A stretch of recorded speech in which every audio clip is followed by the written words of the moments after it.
Sundown bathed the old Kentucky stable in gold, but inside, the air was thick with tension. Eclipse, a magnificent bay thoroughbred, shied violently, his eyes rolling, as young Liam approached with a scoop of oats. Once a champion, Eclipse was now a ghost of his former self, rescued from a brutal kill pen, his spirit shattered by neglect and abuse. He bore the scars of a racing life, but the deeper wounds were invisible, etched into his distrustful heart. Liam, barely old enough to shave, was an unlikely candidate for the task of rehabilitating Eclipse. Other stable hands, seasoned and cynical, had given up, declaring the horse beyond saving. But Liam saw something in the terrified eyes, a flicker of the fire that had once made him a king of the track. His approach was slow, deliberate.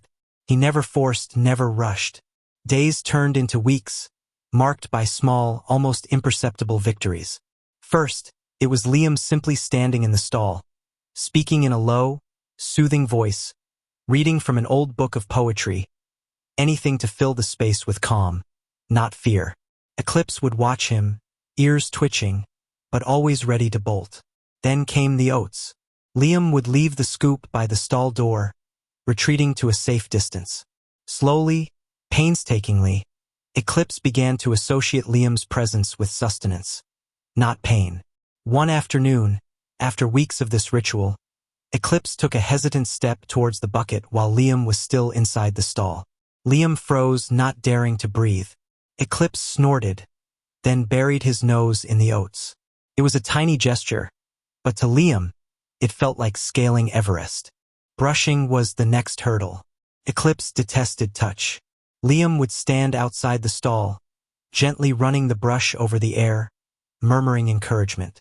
He'd hum old folk songs his grandmother used to sing, creating a melody of peace. Slowly, he began to extend his arm, the brush just barely touching Eclipse's powerful shoulder.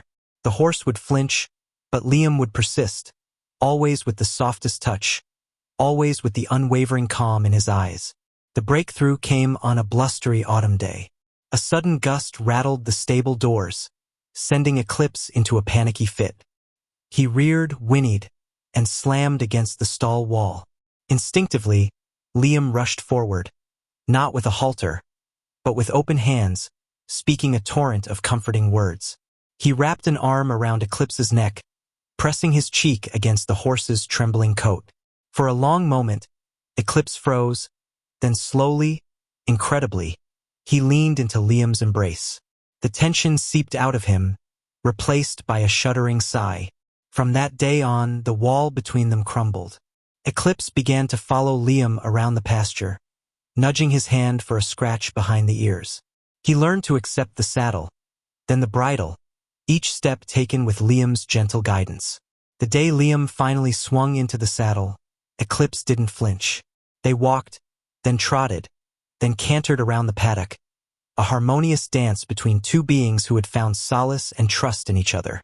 Eclipse may never race again, but in Liam's quiet care, he had won a far greater prize, the return of his spirit, and the understanding that not all human hands bring pain.